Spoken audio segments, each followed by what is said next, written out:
Hi అండి. Welcome to my channel. AP ఉద్యోగులకి, పెన్షనర్లకి 25,000 కోట్ల పెండింగ్ బకాయిలు విడతల వారీగా చెల్లింపులు అని చెప్పి ఒక అప్డేట్ అయితే రావటం జరిగిందండి. వీటికి సంబంధించి పూర్తి వివరాలు వీడియోలో తెలుసుకుందాం. మీరైతే వీడియోని ఎక్కడా కూడా స్కిప్ చేయకుండా ఎండ్ వరకు అయితే చూసేయండి. వీడియో నచ్చినట్లయితే తప్పకుండా లైక్ చేయండి, షేర్ చేయండి. ముఖ్యంగా ఉద్యోగులకి సంబంధించి జగన్మోహన్ రెడ్డి ప్రభుత్వం అయితే నిరంకుశంగా ఉద్యోగ పెన్షనర్లకి చాలా వరకు పెండింగ్ బకాయిలు అయితే పెట్టిందండి.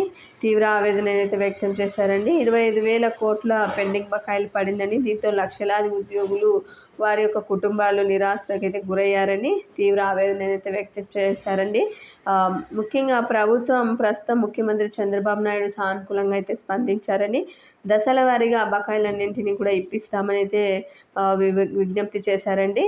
రాజమహేంద్రవరంలో కేఆర్ సురైన మాట్లాడుతూ సినీ నటి కేసులో సస్పెన్షన్ గురైనటువంటి 3 ఐఏఎస్ అధికారులు తనను తీవ్రంగా వేధింపులకి గురి చేశారని అయితే వెల్లడించారు. తనతో పాటు కుటుంబ సభ్యులను కూడా పోలీసులు బలగాలతో బెదిరించారని, దీనికి సంబంధించిన వీడియోలతో సహా డీజీపీకి ఫిర్యాదు చేశామని అయితే చెప్పారండి. ముఖ్యంగా బకాయిలకు సంబంధించి చంద్రబాబు అయితే 25 కోట్ల రూపాయలను విడతల వారీగా చెల్లిస్తామని హామీ ఇవ్వటం అయితే జరిగింది. ఇది ఒక గుడ్ న్యూస్గా అయితే చెప్పుకోవచ్చు.